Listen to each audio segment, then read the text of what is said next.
તો કુંડના ઇતિહાસની વાત એવી છે કે જ્યારે રામ ભગવાન રાવણનો વધ કરી અને પાછા આવ્યા તો રામ ભગવાનના હાથેથી બ્રહ્મ હત્યા થઈ હતી.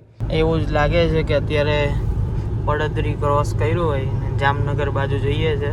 નો હિન્દી નો ઇંગ્લિશ અન્ના. ગાયત્રી ગાયત્રી સરસ્વતી તીર્થ ત્રણ એક સાથે ખાઈએ.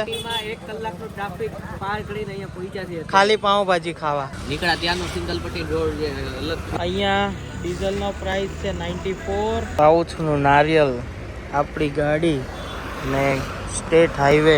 આ રેતીમાંથી શિવલિંગ બનાવેલી હતી અને એ શિવલિંગને અત્યારે રામેશ્વરમ તરીકે ઓળખાય છે, જે આપણા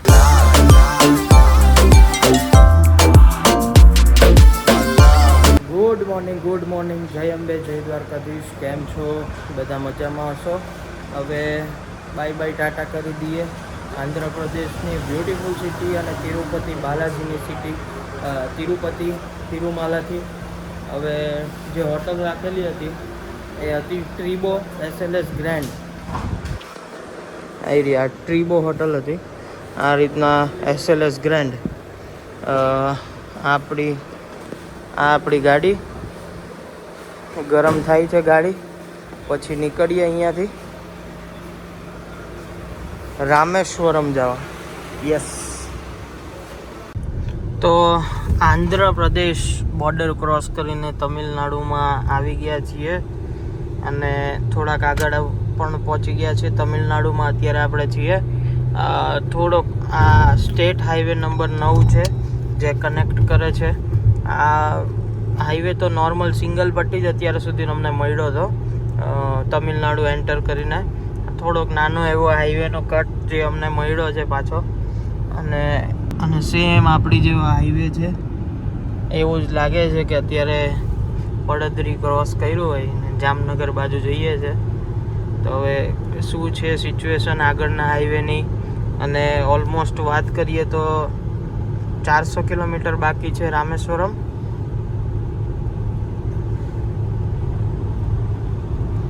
તમિલનાડુમાં ડીઝલ ભરાવી લીધું છે. અહીંયા ડીઝલનો પ્રાઇસ છે 94 અને 4400નું ફૂલ થયું છે. 4400નું. તમિલનાડુમાં ફરીએ.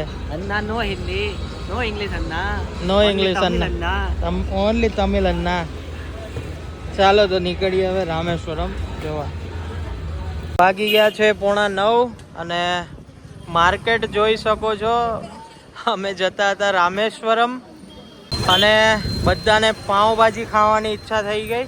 એટલે તિરુચિરાપલ્લી કરીને સિટી છે, તો ત્યાં અંદર આ માર્કેટ જેવું છે. ગૂગલ મેપ લઈ આવ્યું પાઉંભાજી ગોતતા. પાઉંભાજી ઘણા ટાઈમથી ખાધી નથી, તો પાઉંભાજી ખાઈએ. 1 કલાકનો ટ્રાફિક પાર કરીને અહીંયા પહોંચ્યા છે ખાલી પાઉંભાજી ખાવા. અને આખી માર્કેટ છે મોબાઈલની ને બધી જ્વેલરી, આખી જ્વેલરીની બધી આખી માર્કેટ છે, સાડીની બધી.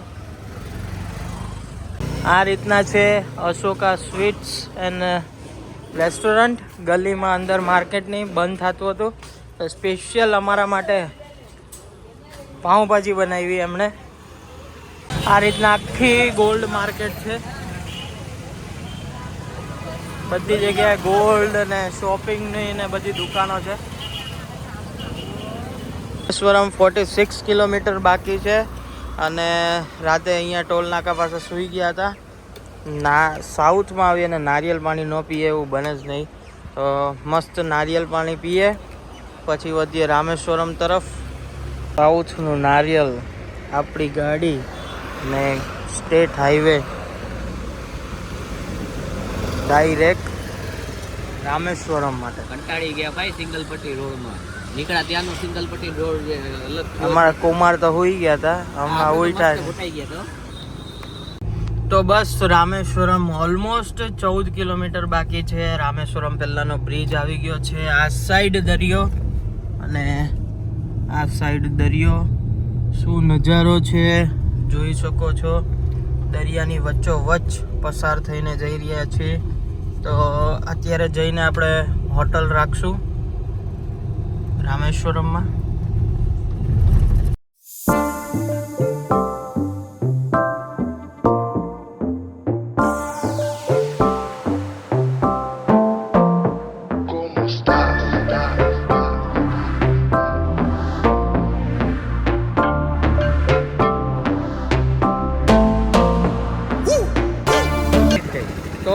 નીકળી ગયા આપણે હોટલેથી રામેશ્વરમ મંદિર.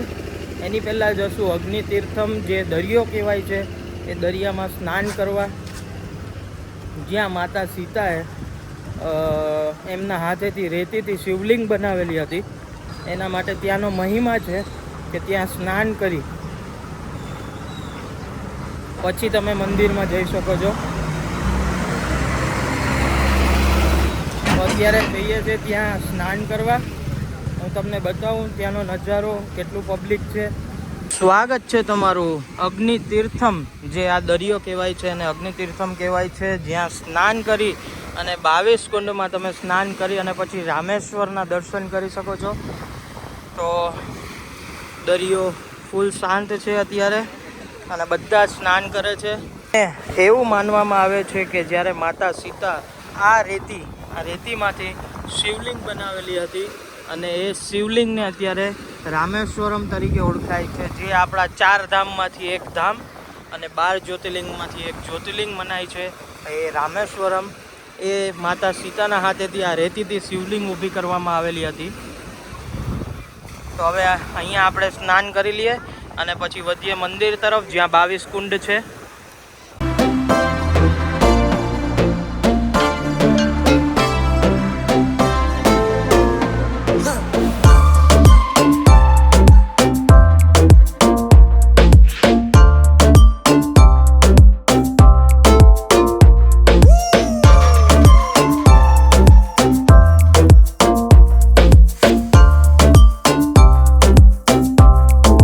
Vamos a bailar.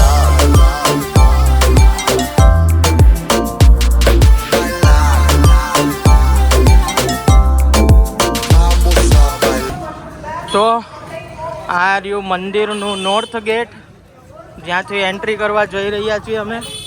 22 કુંડમાં સ્નાન કરશું, તમને પણ બતાવીશ. તો નોર્થ ગેટમાંથી એન્ટ્રી લઈ લઈએ અને શું ઇન્ફોર્મેશન છે બધી તમને જણાવું ત્યાં જઈને.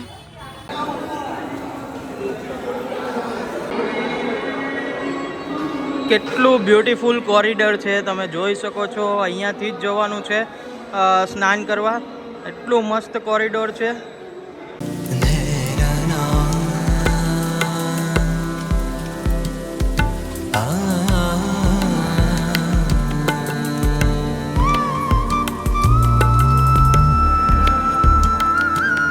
સાતમો કુંડ સેતુ માધવ તીર્થ.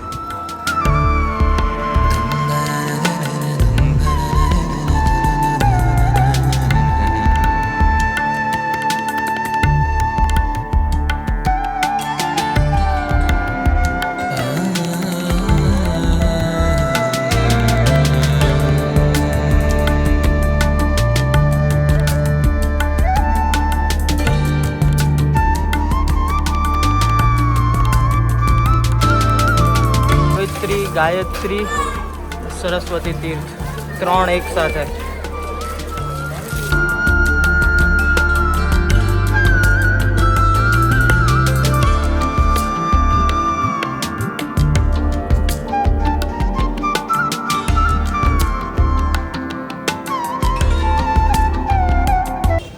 તો આપણે 22 કુંડ કે 22 પવિત્ર નદી જે હતી એમાં મસ્ત સ્નાન કરી લીધું છે. ટોટલી 22 નદી હતી, એકદમ પવિત્ર નદીઓ જે હતી. આનો પણ એક બહુ મસ્ત ઇતિહાસ છે, એ હમણાં તમને જણાવું. પહેલાં અત્યારે જઈએ છીએ હોટલે. સ્ટ્રીટ ફૂડ, રામેશ્વરમનું સ્ટ્રીટ ફૂડ, પાણીપુરી ખાઈએ. કેમ કે બપોરે જમ્યા હતા તો એટલી બધી ખાસ મજા નહોતી આવી, એટલે સ્ટ્રીટ ફૂડ ટ્રાય કરીએ.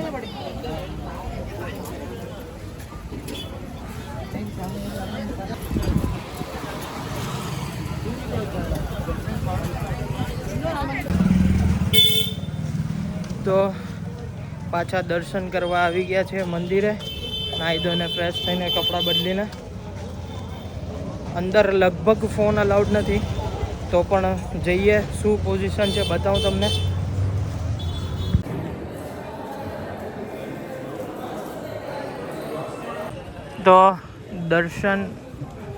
તો દર્શન કરી લેજો બધા.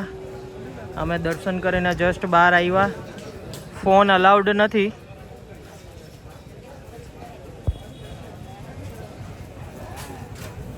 ફોન અલાઉડ નથી પણ અમે થોડેક સુધી ફોન લઈ ગયા હતા અંદર. તો આપણે હવે જમવાનું ગોતવા નીકળ્યા હતા. મેગી જ ખાવી છે, બહુ ઈચ્છા નથી. મેગીવાળા જોયા હતા. અને વાત કરું રામેશ્વરમ મંદિરની તો મોબાઈલ અંદર અલાઉડ નથી, પણ અત્યારે જરા પણ ભીડ નથી. દર્શન કરવાની એટલી મજા આવી. અને અંદર જેવા ગયા એવા જ તરત આરતી ચાલુ થઈ, એટલે આરતીનો બહુ મસ્ત લાભ મળ્યો અમને. અને પછી જ અમે બહાર નીકળ્યા એવું ડાયરેક્ટ મંદિર બંધ થઈ ગયું. અને મંદિરનું વાત કરીએ તો મંદિરની મુખ્ય દ્વારની વાત કરીએ તો મુખ્ય દ્વાર આવી ગયું છે. તમને બતાવું, આ મંદિરનું મુખ્ય દ્વાર છે.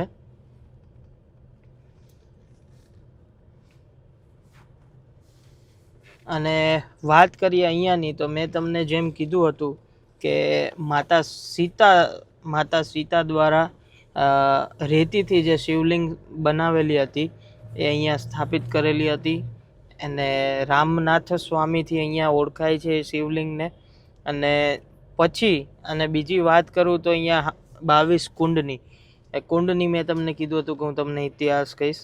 તો કુંડના ઇતિહાસની વાત એવી છે કે જ્યારે રામ ભગવાન રાવણનો વધ કરી અને પાછા આવ્યા તો રામ ભગવાનના હાથેથી બ્રહ્મ હત્યા થઈ હતી. રાવણ હતા તો બ્રાહ્મણ જ, બ્રહ્મ હત્યા થઈ હતી.